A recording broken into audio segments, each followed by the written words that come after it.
Hello and welcome to round 2 of the Bridgestone St George Sprint Series, which is also coinciding with the New South Wales state titles. This is Sunday morning. We completely forgot all the SD cards on the Saturday, so we only have Sunday's action. Now, Saturday was a pretty big day, had a lot of racing, and unfortunately the new motor in the SV blew a head gasket. So myself and Andrew were up until 1:30 the morning of this race, changing engines back to a more stock motor ahead of the day's racing. So I had been racing on the ASBK spec bike, which is a lot lower than the club spec bike. So jumping back onto the club spec bike this morning after having ridden the ASBK bike for most of Saturday, there was a few issues that I had, like getting used to brakes and things like that again. You can see we got a pretty good start. That's Josh Newman out in front. And we had Marcus Hamod going on the inside and JJ going around the outside. Today's racing is actually pretty awesome. We had a lot of chopping and changing.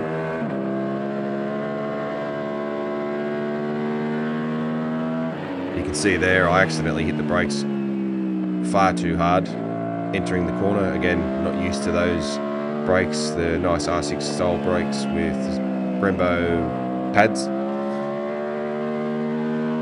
So it actually takes me a couple of laps to get back used to this bike, as well as, general fatigue causing a few issues. Had to wake my brain up. We were straight into racing on the Sunday morning. We didn't have a morning warm-up, so the out lap, or the combined siding warm-up lap, was the warm-up for the day.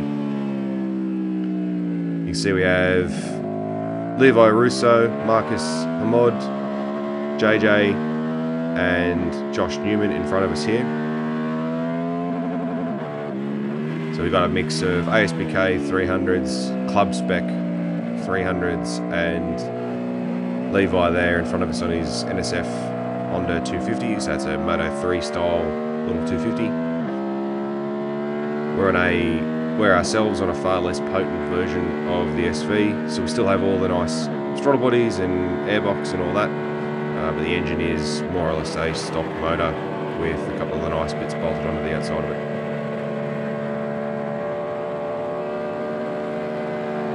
You see there, I've been in combat all weekend with these crazy young talents, and I decided to start giving it back to them a little bit. So that's where you see the Moto 3, Moto 2 style, you get past them and then you cover in on the line. Some people say it's pretty harsh, but they're doing it to me, so it's time for me to start doing it back to them. I've actually struggled this whole weekend. I've struggled all year, if I'm honest. We've seen that in other videos. I've said that I've struggled. I just haven't had the track time this year, and that's just down to me and my personal life and things that's going on. So I actually struggle a fair bit this weekend. Adding to that, the whole being up until 1:30 in the morning changing engines. We could have just given up and decided to not race the Sunday, but we had some harebrained idea to change engines out at the end of a race day on a Saturday, head home and get it sorted. And yeah, we went out. You can see me making mistakes here and there, not as on the ball as I have been in the past. But one thing I can say is I still had a ball in these races, racing with these talented young riders. So it is still awesome to have raced with them, and there's some pretty awesome footage coming as well.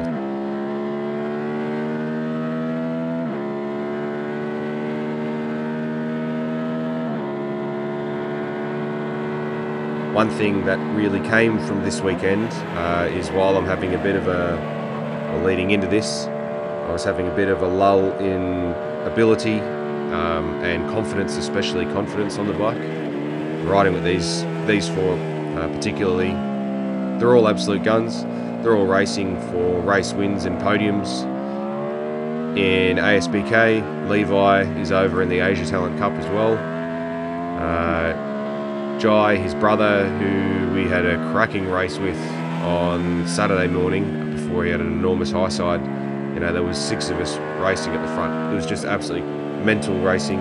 Their talent is through the roof, and I know I've said it before and I'll say it again, riding with these blokes really forces me to ride better than I ever have.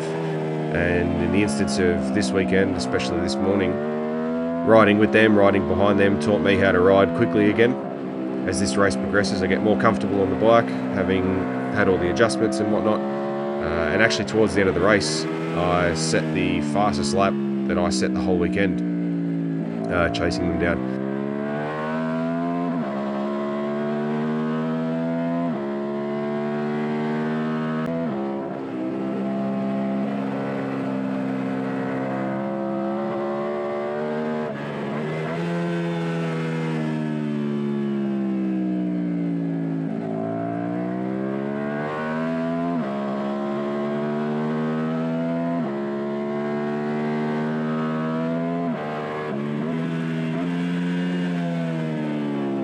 You can see they're all battling in one large pack in front. They start to swerve and do all sorts of things heading down the straight. While the SV does have a little bit more top than these bikes, as you can see here with basically a 4-bike slipstream.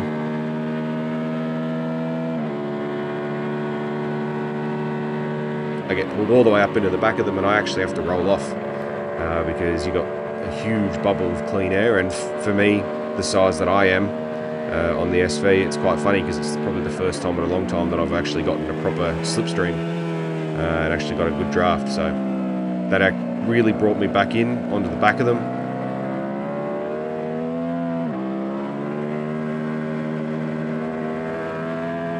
Started to get comfortable and a bit more confident in the front end, so I can start to push.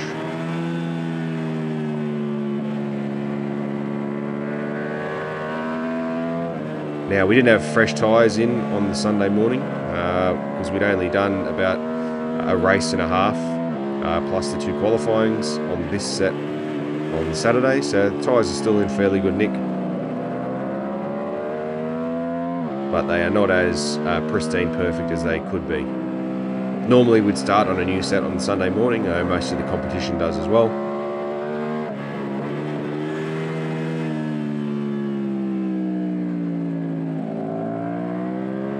You can see I'm going really wide there off of turn 9. I just didn't have the confidence to turn the bike in, and that led to me running wide, and I just ended up running with it and just getting on the gas and running out, taking the Tom Taparis line on the exit of 9.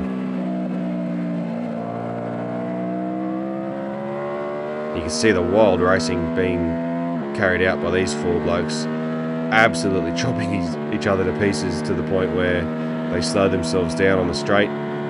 You can see here, very illustrative of the top speed difference between the club and ASPK spec 300s and 400s versus the NSF 250, and then my SV as we come screaming down the straight. I want to have a big shout out to Josh Newman, who's riding in front of me. He has come on leaps and bounds in 2023 and the latter half of 2022. And he is pushing extremely hard. He's got a really great package underneath him, and he's been riding faster than he ever has. So big kudos to him and his development in the last little while. Definitely made me pull my socks up and ride very hard. And then we have there on the blue R3 JJ, the ever talented JJ, jumping between the 300 and the 600 this weekend. So double duty.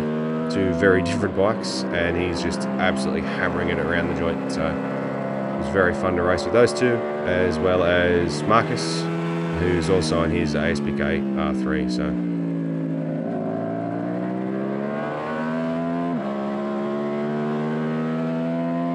I'm able to use the SV's motor strength off of turn 9 to keep up with them into the final section, the Philippe Flop in 10 and 11.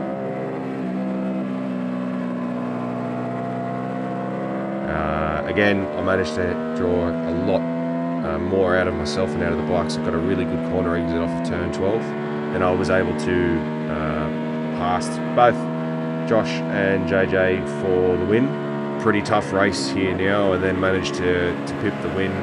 Don't really like pipping the win on the line, and I actually probably got a little bit over enthusiastic with my reaction to the win as well. Again, it was that flood of emotion after all of the hard work put in to be out there on the Sunday morning. I feel actually pretty bad about it. I got a bit carried away and celebrated like a pork chop. So here we have race 2 of the day for the Formula St. George class. So for this race 2, I have to make sure I put a huge shout out to Fisher Constructions for being one of the lead sponsors that we had this year. Massive thanks to Luke and Amy for all the assistance that they've given us. I cannot thank them enough. So that's the start of race 2.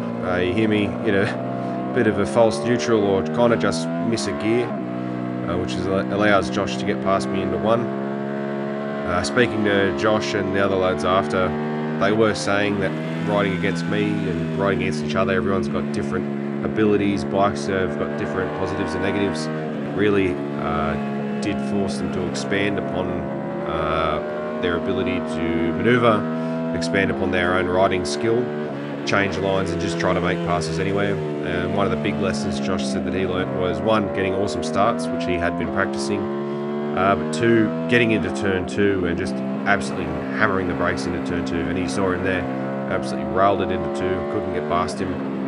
And then he was able to put down some really hard, really fast time through the first lap and a bit, where you can see I can't even hold a candle to him. And then coming into turn 9, JJ bombs me into turn 9. A ripping move. So I think they've really clicked to the fact that it took me a little while to warm up in these races, and they're really taking advantage of my confidence not quite being there. See JJ there coming around the outside of me and then having a good look over. It was quite funny at the time. He's looking at me and I'm looking at him as I'm passing him going down the straight. We both had the biggest smiles on our faces. It was so funny. And then he said he was able to pull back into my slipstream and I dragged him down the straight. And as you can see there, closed up a little bit on a Josh into 1. And then I'm trying really hard here. I'm pushing quite deep through turn 1 and then in here into turn 2. I'm actually really tired at this point. We'd only had 1 or 2 races break between the first Formula St. George, the 600 race that I was riding in, and then this second Formula St. George race. So I did start to make a number of mistakes, which the other boys absolutely punish every time I make a mistake, which made for some awesome racing. There you go, there's Levi sending it past me into turn 2 as I kind of fluffed the brakes. To this point, I'd kind of held station with Josh. We kind of had that, 1 or 1.5 second buffer between he and I, as the other 4 of us were kind of battling. Levi was able to get past us there, and he starts to close the gap down to Josh. Meanwhile, I can hear both Marcus and JJ somewhere very close behind me, so I'm still pushing quite hard. You see there, miss the apex, trying to make sure I keep in front of these blokes. One area, as you can see there, one area I really struggled with across this weekend, and I have realistically struggled, I'll freely admit now, since the ASBK test where I had the big crash. Boy, there you go, JJ around the outside into turn 9. What a weapon. And then you can see him looking across because he knows I'm going to gas him down the back straight. Yeah, around Corporate Hill has been a weakness of mine since the ASBK test when I had a big crash there. And these blokes are absolutely punishing me into turn 9 as they're able to carry so much more corner speed and just easily outbrake me into 9.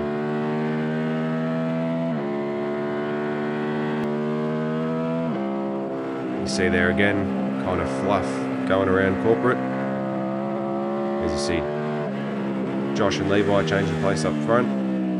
And then coming into turn 9, both Marcus and JJ come steaming through. I'm able to get them on the back straight with the slightly higher top speed of the SV. It seems to be just kind of towards the end of the 5th and 6th gear where we really do start to drag the other bikes back in. You see a lovely move there from Marcus. Again, I ran wide on the exit of 11 and they saw the opportunity, they took it, they absolutely punished it and smashed through the inside there. So well played.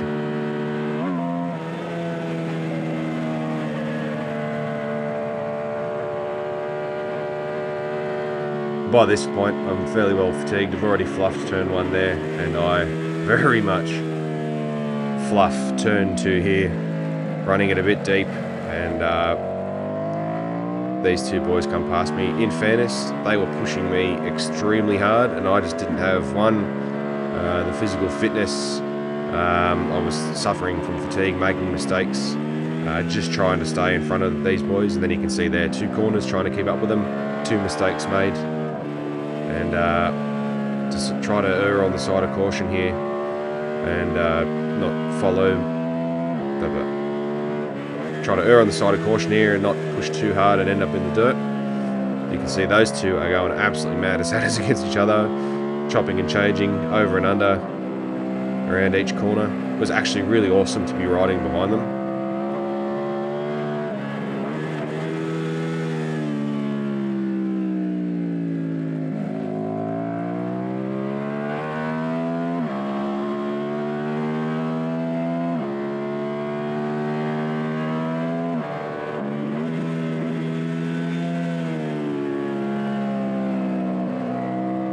You can see one section where they really absolutely hammer and just impress me so much is through that final sector, through the flip-flop and then onto the main straight. Speaking of JJ and the guys afterwards, they were saying that they were pushing so hard through there to try to keep as much speed to keep with myself and the NSF 250 as their bikes, their ASBK and Club 300s don't have quite the top speed. And that unlocked their ability a little bit more heading down the straight.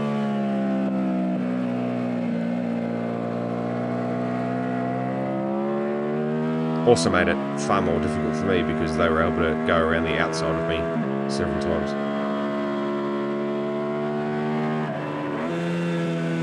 See Marcus and JJ absolutely just cutting pieces out of each other, swapping positions every other corner.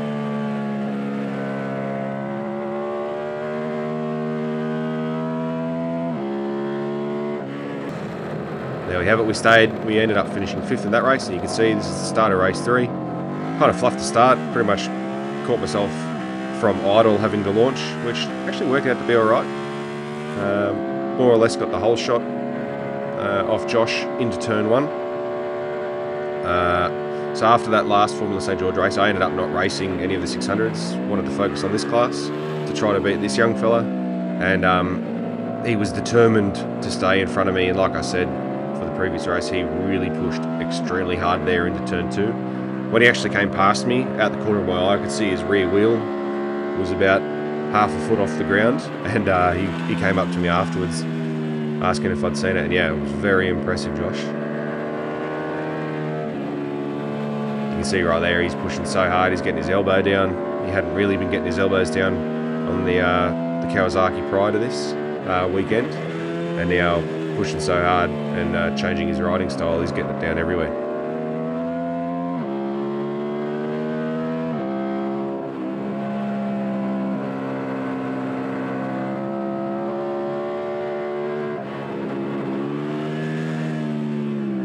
And then straight away, turn 9, they know it's a place there they can get me.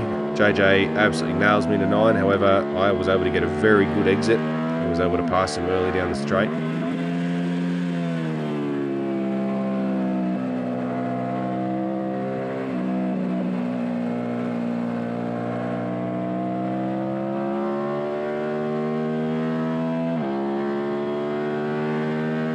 One big thing, so if any of the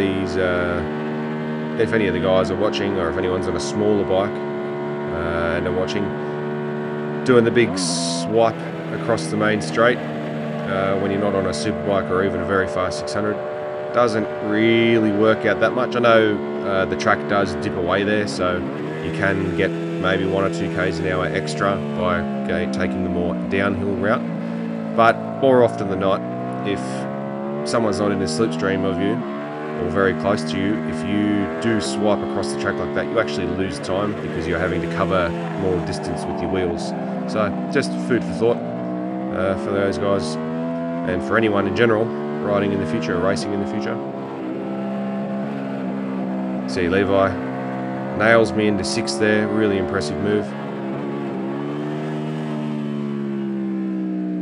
I kind of kept them at bay as long as I could before he was able to get past me, and he goes in pursuit of Josh. I just had no answer for either of them.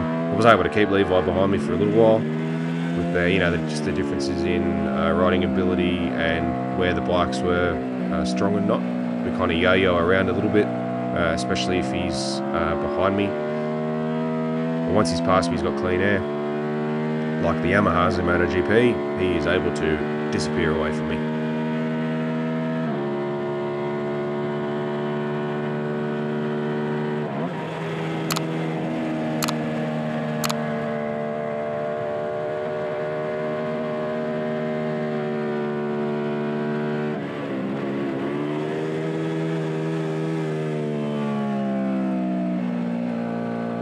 Now, I'd had a bit of a break between races. I'd had lunch and some energy drinks or caffeine. I was able to really dig deep and push quite hard in this race. I wasn't up to the spec of Josh and Levi, but I was able to have a good old battle with JJ and Marcus. I was able to keep my fitness pretty well to the end. It was really funny here. JJ swept across to the mid-track. I don't know if he was trying to block me, if he was just having a laugh, but I was looking at him as we were going down towards turn 10. I'm like, where are you going? Like, go sit over there in the middle. I'm definitely going to pass you. So it was quite funny. And you see here, he's on the outside of me again, looking over at me. Big smile on our faces. I actually hit the rev limiter there because I was too busy looking at him laugh, and it was so funny. It was probably the highlight of my day, just sitting there looking at each other.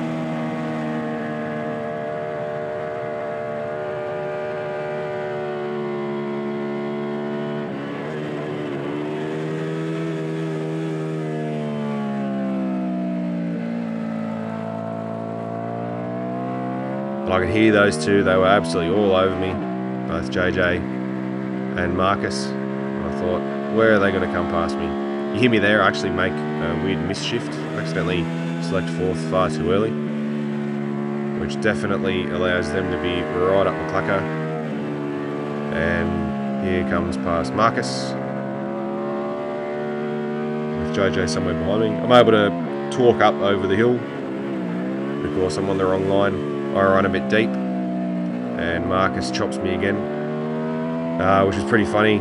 What isn't seen on camera there is JJ was just to my left, and I picked a gap of just about my handlebars.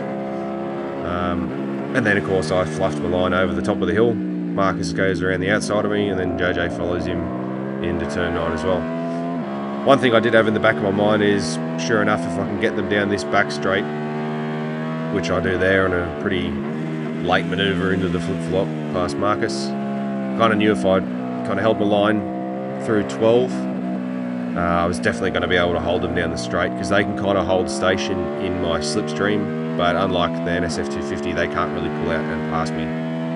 So kind of a little bit of old head on the shoulders there, bit of racecraft, and was able to get 3rd place for the end of the day. And all of that combined, the results from the Saturday, the results from today, ended up with some pretty phenomenal results for the year. I ended up winning Formula St. George all up for the weekend, for the round. I ended up winning the Formula St. George New South Wales state title, which is massive. Another state title to our name is pretty incredible. So I'm very, very honoured and thankful for that. And then, biggest of all, I ended up winning the St. George club title. I ended up getting my name onto the Arthur Blizzard Perpetual Trophy from the St. George Motorcycle Club, which is a massive, massive honour.